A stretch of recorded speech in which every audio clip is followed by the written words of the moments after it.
Sound हमने क्या देखा? साउंड क्या है? Sensation of hearing. बच्चा बहुत ही अमेजिंग फिनोमिना है साउंड की अगर ऑब्जर्व की जाए तो। बेटा आपने कभी ऑब्जर्व किया कि एक सामने एक आपके एक पर्सन खड़ा है और वो कुछ बोल रहा है, कुछ कम्युनिकेट कर रहा है और वो आपको सुनाई दे रहा है, तो ये पॉसिबल कैसे है? क्यों? अगर क्या मैं स्पेस में चला जाऊं तो ये चीज पॉसिबल है वहां पर भी? तो ऐसे बहुत सारे क्वेश्चंस माइंड में होंगे साउंड्स को लेकर, ठीक है? तो ये कैसे हो रहा है तो ध्यान से मैं ऑब्जर्व करूं मैं तो हमको सबसे पहले क्यों साउंड सुनाई देता है, और कोई जिसके हियरिंग एड प्रॉब्लम हो, जिसको कानों में तकलीफ हो, उन्हें सुनाई नहीं देता है, उसका भी रीजन क्या है, क्या उसका लॉजिक है? आप कमेंट में मैसेज करो।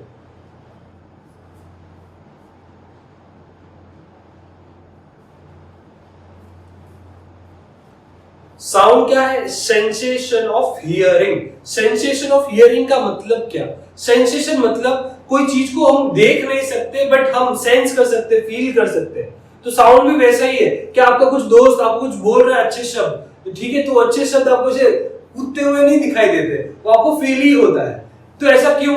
जब भी वो कुछ बोलता है तो हमारे जो ईयर ड्रम्स है, हमारे जो कान में ईयर ड्रम्स होते हैं वो वाइब्रेट करते हैं, और वो जो वाइब्रेशंस है वो हमको सिग्नल्स बना के देते हैं हमारे ब्रेन को, जिससे हमको पता चले कि सामने वाला क्या बोल रहा है।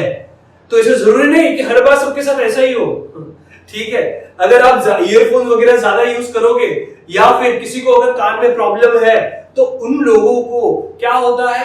सेंसेशन नहीं फील होता है, ठीक है? यहां पर तो साउंड और स्टार्ट करते हैं साउंड के बारे में। तो सबसे पहले साउंड क्या है तो हमने देख लिया, साउंड इज व्हाट? कमेंट में मैसेज करो साउंड क्या है। That is sensation of hearing. Sound क्या है? सेंसेशन ऑफ हियरिंग, ठीक है? ये इसको ट्रैवल करने के लिए कोई मीडियम की रिक्वायरमेंट होती है। अब बोलोगे सर क्या हिंदी मीडियम है, गुजराती मीडियम चाहिए, इंग्लिश मीडियम चाहिए, कौन सा? ठीक है, तो मीडियम माने क्या? Medium that means it is a path travelling के लिए। जैसे हमको यहां से आपके घर पे जाना है तो हमको बाय रोड जाना है, तो it is a one type of medium, वो मीडियम है। ऐसे ही साउंड को ट्रैवल करने के लिए मीडियम की रिक्वायरमेंट होती है। मीडियम में सॉलिड, लिक्विड, गैस, ये तीन मीडियम आ जाएंगे। अब ये मीडियम की क्यों रिक्वायरमेंट है? ओके, तो साउंड समझो, साउंड क्या है? ऐसे सिंपल बोलो तो इट इज अ डिस्टरबेंस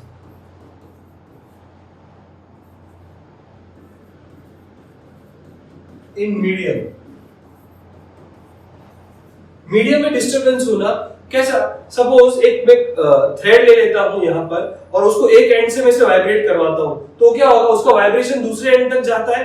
तो साउंड भी इसी टाइप का है कि हम अगर देखें पूरा रूम मीडियम से फील है, ये अगर मीडियम से फील है तो यहां पर मैं कुछ भी बोल रहा हूं तो मैं क्या कर रहा हूं? एक मीडियम को धक्का मार रहा हूं, एक पार्टिकल, मीडियम में जो पार्टिकल है उसको धक्का मार रहा हूं, तो वो पार्टिकल आगे वाले पार्टिकल को जाके धक्का मारता है, और ये जो धक्का है वो क्या होता है? ट्रैवल होता रहता है। जैसे कि हम ऐसे दोस्त एक लाइन में खड़े हो जाए सारे और उसको एक को धक्का मारे, किसको? एक को धक्का मारे, तो ये धक्का क्या होता है? आगे बढ़ते बढ़ते बढ़ते ये ऐसे गिरेगा, ये ऐसे गिरेगा, ये ऐसे गिरेगा, ये ऐसे गिरेगा, ये यहाँ पे यहाँ पे यहाँ पे, और फाइनली नीचे डाउन। तो ये क्या हुआ? आपने जो डिस्टरबेंस दिया था, जो डिस्टरबेंस किया है, वो डिस्टरबेंस क्या हो रहा है? ट्रैवल हो रहा है। अगर यहाँ पर कोई भी एक आदमी बाहर निकल जाए तो ये डिस्टरबेंस आगे बढ़ेगा? तो आंसर है नहीं, सीधी बात है, वो डिस्टरबेंस आगे नहीं बढ़ सकता। क्लियर है कि नहीं है? तो क्या हो गया? साउंड क्या है? सेंसेशन ऑफ हियरिंग है, और दूसरा डिस्टरबेंस इन मीडियम। और बोल सकता हूं जो ये डिस्टरबेंस हो रहा है मीडियम में, तो ये क्या हो रहा है? प्रोपोगेट हो रहा है। इसको बोलते हैं प्रोपोगेट। प्रोपोगेट का मतलब क्या होता है? ट्रैवल होना। क्या होना? ट्रैवल करना। ये ट्रैवल करेगा आगे, क्या करेगा? ट्रैवल करेगा, तब जाके ये चीजें पॉसिबल है। क्लियर है यहां तक साउंड के बारे में?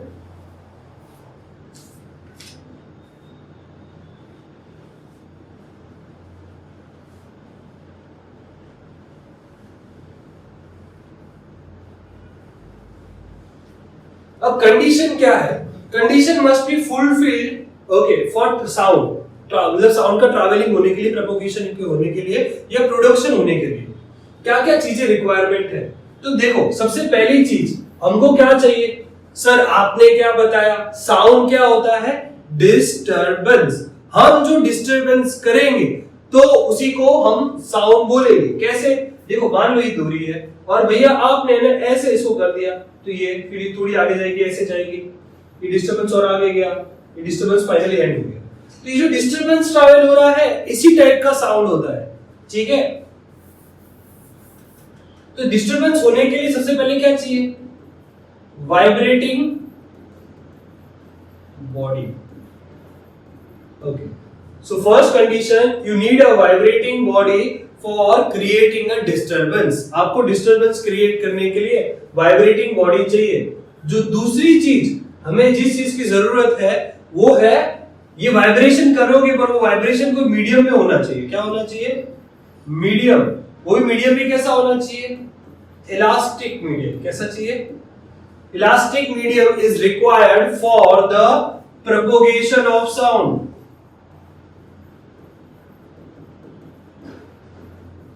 साउंड के प्रोपोगेशन के लिए हमको मीडियम भी चाहिए। मीडियम माने क्या, पता चल गया ना, जो सॉलिड हो गया, लिक्विड हो गया, गैस हो गया, वो मीडियम्स हो गए, ठीक है। ये सारे मीडियम्स है जिससे साउंड ट्रैवल कर सकता है। जो थर्ड पॉइंट की बात करें तो सर ये साउंड होने के लिए सामने होना भी क्या चाहिए,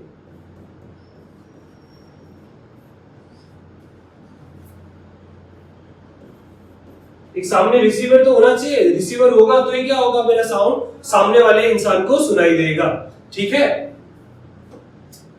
अब मैं देखे क्या सर जितने भी वाइब्रेशंस है दुनिया में वो साउंड है क्या, सारे के सारे वाइब्रेशन साउंड है। देखो ये मेरे हाथ घुमा, ये वाइब्रेशन ही है, मच्छर नहीं मार रहा हूं, बता रहा हूं। देखो ये वाइब्रेशन की अगर आवाज नहीं आई, ठीक है, तो यहां से हमको पता चलता है कि सारे वाइब्रेशंस का मान लो जानते हो ना, ऐसे देखो आगे पीछे होना, आगे और पीछे, this is called the vibration. ये हो गया अपना वाइब्रेशन, ठीक है। तो ये आगे पीछे होना वाइब्रेशन होता है। तो क्या सिर्फ और सिर्फ आगे पीछे होने से साउंड बन जाएगा, तो आंसर नो है, ऐसा नहीं होता। क्यों, क्योंकि पर्टिकुलर हम जो ह्यूमंस है ना, हमारे पास ह्यूमन ने, भगवान ने हमको ऐसी ताकत दी हुई है कि हम कुछ पर्टिकुलर वाइब्रेशन वाला साउंड ही सुन सकते हैं।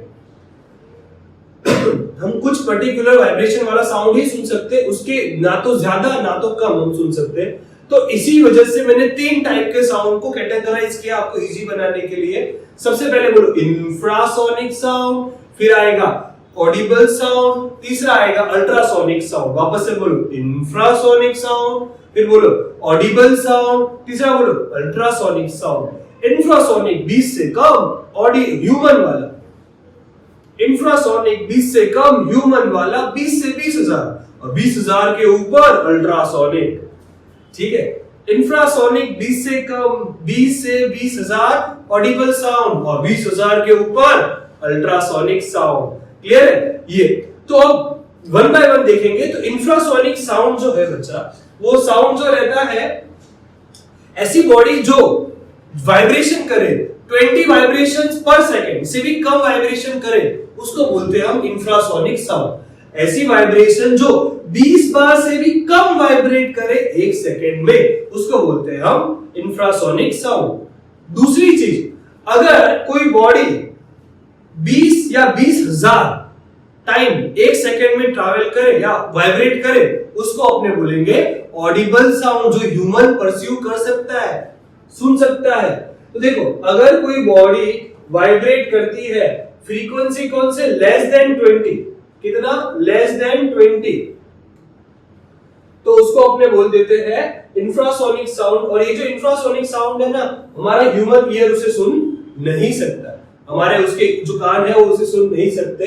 दूसरा जो साउंड लेते हैं हम, जो 20 से 20,000 वाइब्रेशंस पर सेकंड वाला साउंड है, उसको बोलते हैं हम सोनिक वाइब्रेशन, ऑडिबल भी बोल सकते हैं, ठीक है। ऑडिबल वाइब्रेशन, ऑडियो वाइब्रेशंस, आपकी जो इच्छा हो, ठीक है। इसको लिख देता हूं मैं ऑडियो वाइब्रेशन। क्यों ये ऑडियो वाइब्रेशन कहलाते हैं, क्योंकि बच्चा ये साउंड आप सुन सकते हो इसकी वजह से। सेकेंड चीज, अगर यही जो सोनिक साउंड है या ऑडियो साउंड है, अगर इसकी फ्रीक्वेंसी बहुत ही कम है तो वो होता है बास साउंड, जो पीछे बजता है अपने, नहीं तो बास बजाते धूप धूप करता है, नहीं वाइब्रेशंस आती है, वो ज्यादा कान में नहीं चुभेगा बट वाइब्रेशंस अच्छी होगी। उसी के सामने अगर हाई फ्रीक्वेंसी वाला होता है तो उसको बोलते हैं हम श्रिल साउंड, जो ये लड़कियां चिल्ला चिल्ला के बोलती है सर सही है ना, ठीक है। और थर्ड जो आता है, अगर 20,000 वाइब्रेशन पर सेकंड से ज्यादा हो तो उसको बोलते हैं अल्ट्रासोनिक साउंड। क्लियर है बच्चा यहाँ पर आपको?